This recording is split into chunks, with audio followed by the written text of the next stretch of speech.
Merhaba, ben Fadime. Kanalıma hoş geldiniz. Bugün sizinle bu büyükçe bir organizer, çanta, düzenleyici artık ne diyorsanız onu yapıyoruz. Çok kolay ve basit ve ben de size tüm detayları vermeye çalıştım. Keyifli seyirler. Efendim merhabalar. Sizinle şimdi mini minnacık minnoş bir düzenleyici yapacağız dermişim. Hayır, dev bir düzenleyici yapacağız. İster çamaşır sepeti olarak kullanın, ister bir battaniyeyi içerisine katlayıp televizyon şalı olur, normal şal olur, yelek olur. Ne isterseniz olur, içine doldurup koltuğunuzun kenarına koyun. İster de evinizde ne fazlaysa onu koyun.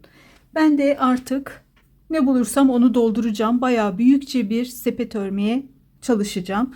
Çünkü benim bir mağazadan almıştım. Hediye vermişlerdi.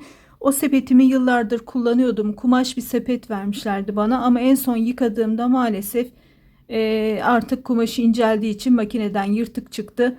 Ve onaramadım. Çünkü bayağı bir incelmiş kumaşı. Onun yerine ben de örgüsünü yapmaya karar verdim. Bir mağazada gördüm benzer birazcık daha küçüğü plastik vardı ama bana plastik için çok pahalı geldi. Burası sıcak bir yer, plastik belki 2 gün sonra elimde kalır diye almaktan vazgeçtim. Şimdi geçelim efendim nasıl başlayacağımıza. Bir yuvarlak çanta tabanı gibi başlayacağız ve mümkünse de size ikili sihirli halkayı anlatarak başlamak istiyorum. Şimdi efendim elimizin ortasından elimizin tersinde ipimiz kalacak şekilde ipimi öne geçiriyorum. İşaret parmağıma sarıyorum. Daha sonra ipimi öne alıyorum ve bu iki parmağıma yine sarıyorum. Bir kez değil de iki kez sardığımızda buna ikili sihirli halka deniyor. Ve şimdi bu iki sarmış olduğum ipin içerisinden tığımla giriyorum. Ve işaret parmağımdaki ipi aldım. Bir zincir çekiyorum. Birazcık bol bol çekmeye çalışıyorum ki içerisindeki ipim çok kalın olduğu için daha kolay içinden çekeyim ve halkam güzel olsun. Ve başlıyorum. 8 tane sık iğne yapacağım. Birazcık bol yapmaya çalışacağım. 2 3 4 5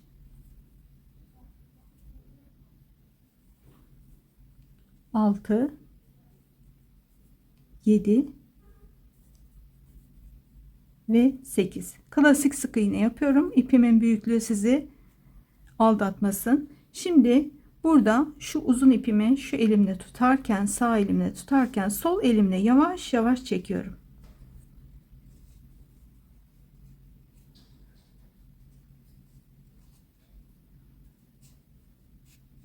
Gördüğünüz gibi önce bir tanesini çektim. İnce iplerde bu olmuyor. Direkt çekip güzelce toparlayabiliyorsunuz ama kalın ve yassı bir ip olduğu için gördüğünüz gibi, bir de pamuk ip, böyle kaygan bir ip değil. O yüzden birazcık sorun olabilir ama önce bir tanesini çekip daha sonra ikincisinde, yani şöyle çektiğinizde güzel bir halkanız oluyor. Ve başlıyorum burada. Eğer bu iple örecekseniz bol yapmanızı tavsiye ederim ilk sırayı. Burada ne yapıyorum? İlmek kaydırma yapmadan başlıyorum birinci sıraya. 1 2 spiral şeklinde döne döne gideceği için ilmek kaydırma yapmadan direkt başladığım 2 sık iğneme, her bir yuvaya, her bir sık iğnenin tepesine 2 tane sık iğne yapıyorum. 1 2 1 2. Böylece bizim 8 tane sık iğnemiz 16 tane oldu.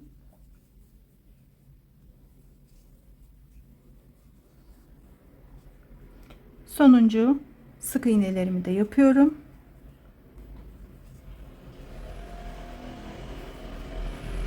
Ve şuradaki ipimi daha sonra arkadan düğümleyeceğim ve içeride kaybedeceğim. Düğümlemeyi unutmayın. Her ne kadar biz zorlanmış olsak da çekerken, ileride yıkadığımızda açılıp sökülmemesi için bunu yapmanızı tavsiye ediyorum. Şimdi burada öne aldım ki ben başlangıç yerini görebileyim diye. Üçüncü sırada bir tane tek yapacağım sık iğnemin üstüne. Bir tane de çift yapacağım. 1 2. Böylece ipim de bitti. Hemen bir bağlayıp geliyorum. Yine bir tane tek, bir tane çift olarak devam ediyoruz. Bir tek, yana geçtim. Bir çift. Bir üst sırada iki tek bir çift, bir üst sırada üç tek bir çift şeklinde bizim tabanımız yuvarlak şekilde olacak şekilde örgümüzü öreceğiz arkadaşlar. Ve kaç santim olduğunu da size söylüyor olacağım. O noktada buluşalım. Evet, arttırmalarım bitti. İstediğim kadar ördüm ve şu an kaç santimdeyim hemen size de göstermek istiyorum. 45 santim çapında güzel bir dairem oldu. Bu noktadan sonra hemen şuraya bir işaret alacağım ve daha sonra yükseklik kısmını öreceğim. Dümdüz her bir sık iğneye arttırma yapmadan bir tane sık iğne yaparak yukarıya doğru çıkıyoruz. Şurada arttırmayı bitirip dümdüz yukarıya doğru çıktığımız noktadan itibaren çantamı görüyorsunuz 35 santim örüyorum ve buraya da işaretimi alarak çantamın ön ortasını ve arka ortasını belirleyeceğim. Hemen işaretlerimi alıp anlatmaya geliyorum. Şimdi burada benim hemen şu işaretimin hemen tepesinde olan işaretimi aldım. Burası çantamın yanı. Çanta diyorum çünkü düzenleyiciyi çanta şeklinde örüyorum. Gerekirse elimle tutup taşımam kolay olsun diye, artı bir askıya da rahatça kaldırıp asabileyim diye böyle bir şekilde yapmaya karar verdim. Artı sepet gibi de, hani bu iki yanından tutulan çamaşır sepetleri gibi de kullanmam kolay olsun diye böyle düşündüm. Daha sonra bunu aldıktan sonra hemen şöyle çantamın ağız kısmını düzelttim ve hemen karşısına da diğer kenarın işaretini aldım. Daha sonra çantamı görüyorsunuz, biraz zorlanıyorum burada kameraya vurmamak için. Daha sonra her iki işaretimi dümdüz koyduktan sonra çantanın ön ve arka ortasını işaretledim. Daha sonra da ortadan itibaren sağa ve sola doğru 10'ar santim işaretledim. Toplamda 20 santim. Şimdi buraya kadar geliyorum. Beraberce çantamızın sap kısmını da yapacağız. Şuradaki işaretime kadar ördüm.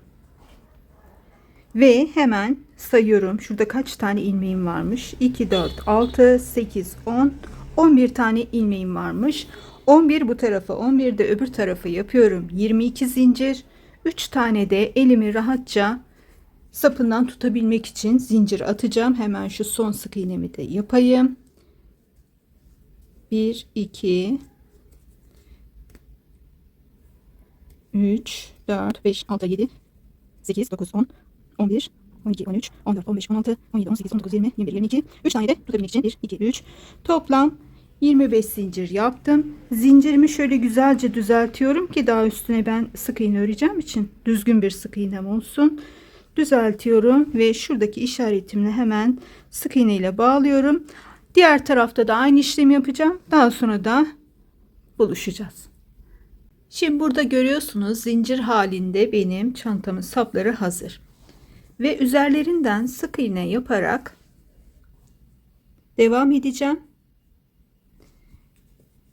Altta 22 tane sık iğnemiz vardı şurada. 3 tane fazladan zincir yaparak hafif bir elimiz rahatça geçsin ve artı asıyorsak da güzelce rahatça asalım diye böyle örüyorum. Böyle bütün sırayı dolandıktan sonra birkaç sıra daha örmeyi planlıyorum ve sonra buluşacağız. Detayları devam edeceğiz. Evet, ilk başlamış olduğumuz noktaya işaretimi koymuştum. Daha doğrusu hepsine koymuştum ama ilk başladığım işarete geldim. Buradan itibaren şurada da 4 sıra kadar sık iğne yaptım. Hemen beraberce ölçelim, bir fikir versin size. Görüyorsunuz 4,5 santim kadar bir kalınlığa ulaşmışım saplarda. Burada işaretimden itibaren artık yeterli gördüğüm için ilmek kaydırmaya geçiyorum. Bütün bu çantanın ya da düzenleyicinin, artık ne diyorsanız, ağız kısmına ilmek kaydırma yapıyorum.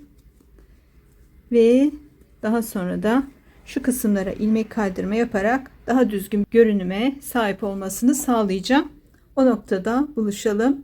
Tüm detayları da göstermek istiyorum. Çünkü tüm çantalarda, cüzdanlarda ve örgülerde kullanabilirsiniz. Çok güzel bir o kısımlara tokluk sağlıyor. Artı sağlam bir görüntü de sağlıyor. Ve görünürlükle kalmıyor. Kullanırken de gerçekten sağlam oluyor. Buluşacağız. Şimdi geldik efendim tutma bölümlerindeki ilmek kaydırma kısmına. Şuradaki ilk yapmış olduğumuz sık iğnenin altından giriyorum. Ve şurada gördüğünüz gibi birazcık böyle bir 10 santim 15 santim ip bırakıyorum. İsterseniz bağlayabilirsiniz de, ben bağlamadan yapacağım.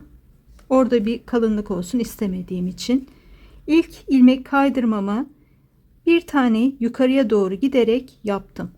Sonra yukarıdan yana doğru gidiyorum. Artık şu bölümü kalınlaştırmaya çalışacağız. Görebiliyor musunuz? Şöyle bir kamerayı kontrol edeyim.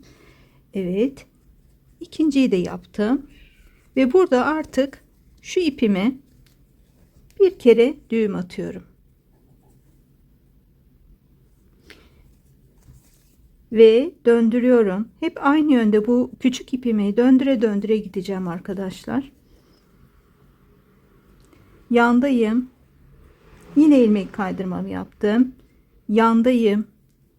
Bu küçük ipimi yine aynı yönde ördüğüm ipimin üzerinden döndürdüm. Yine ilmek kaydırmamı yapıyorum. Ve bunu hep tekrarlayarak ipim bitene kadar devam edeceğim.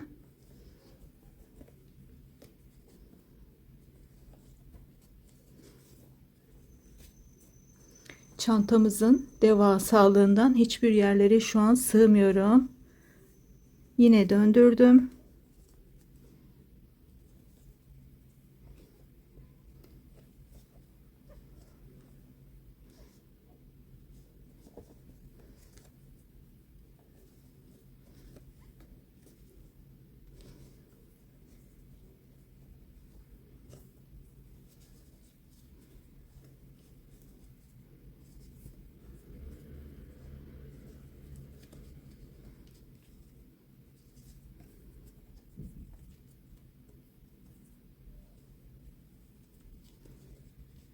Şöyle arkada görüyorsunuz. Bir kalınlık, kabalık olmuyor. Bunu birçok yerde kullanabilirsiniz. Artık şuradaki ipi de ben içeriye saklayacağım. Çünkü burası böyle püskül püskül oldu. Daha fazla devam etmek istemiyorum. Çünkü devam ettikçe o püsküllük de devam edeceği için burada bir çirkin görüntü istemiyorum. Onu daha sonra ince bir tığ ile saklamayı planlıyorum. Şimdi devam ediyorum köşeye kadar. Bu büyüklükteki bir çantayla veya düzenleyiciyle neden uğraşıyorum diye soruyorsanız eğer, ben bu düzenleyiciye çok ihtiyacım var şu an evde. Benim birkaç tane kumaştan yaptığım böyle kullanmadığım ya da mevsimlik kullandığım ürünleri zamanı gelene kadar sakladığım çantalarım vardı. Bu büyüklükte kocaman kocaman. Onlardan birine spor kıyafetlerimi ve ufak tefek bazı ıvır zıvırları koyuyordum. Havlu ve benzeri, işte sporda kullandığım işte matımı bilmem neyi hepsini toplayıp aynı yerde saklıyordum. Bir tanesine de deniz kıyafetlerini koyuyordum. Sezonu geçince hepsini aynı yere doldurup saklıyordum. Çünkü artık bana o neredeydi bu neredeydi diye sorulmasından gına gelmişti. O yüzden hepsini topluyordum. Bunun içine çamaşır torbaları vardır. Hani çamaşırlarımız zarar görmesin diye yıkadığımız. Onların içerisine ben herkesinkine ayrı ayrı bölüm yapmıştım. Öyle dolduruyordum. Ama o çantalarım artık çok yıpranmış. Son makinede yıkadığımda da zarar görmüşler. Böyle küçük küçük ezilmeler, yırtılmalar olmuş. Artık o torbaları kullanmadığım için bunu yapmaya karar verdim. İpim yeterse bir tane de spor eşyalarını koyabilmek için, kıyafetlerini koyabilmek için bir tane daha yapacağım. Hatta bundan evinizde battaniye, kışın kanepenizin, koltuğunuzun yanına da koyabilmek için yapabilirsiniz. Biliyorsunuz battaniyeler için veya koltuk şalları için veya televizyon battaniyeleri için böyle böyle satılan hazır ürünler de var. İyisi güzel para. kalitelisi güzel para. Ucuzu da işte bir noktaya kadar dayanıyor. 2 gün sonra yenisini almak zorunda kalıyorsunuz. Şimdi ben şurada köşedeyim, tam burayı göstermeden geçmeyeyim. Tam köşeye kadar geldim. Şu alttaki bölüme geliyorum. Bir alt sıraya geliyorum. İlmek kaydırmamı yapıyorum bir tane ve tekrar dönüyorum. Şöyle çantamı döndüreyim. Eyvah. Defterlerimi düşürdüm. Burada tekrar alt sıradan da ilmek kaydırmayı aynı şekilde yaparak gideceğim. Ha, gerek var mıydı buna? Yine kumaştan yapabilirdim. Ben elimde çok ip olduğu için yapıyorum. Bazı firmaların birkaç yıl önce ben kataloglarında görmüştüm. Bunun büyüklüğünde, hatta bundan daha büyük mankenler, biliyorsunuz 1.90 boyunda, bir de topuklu ayakkabıyla 2 metreyi geçiyorlar. Onların elinde tuttuğu böyle yerleri süpüren, artık şov amaçlı mıydı yoksa kullanılıyor muydu bilemem. Kağıt ipten yapılmış bu tarz çantalar görmüştüm plaj için. Plaja giderken de eğer kağıt ipten veya daha ince bir ipten yaparsanız kullanışlı olur.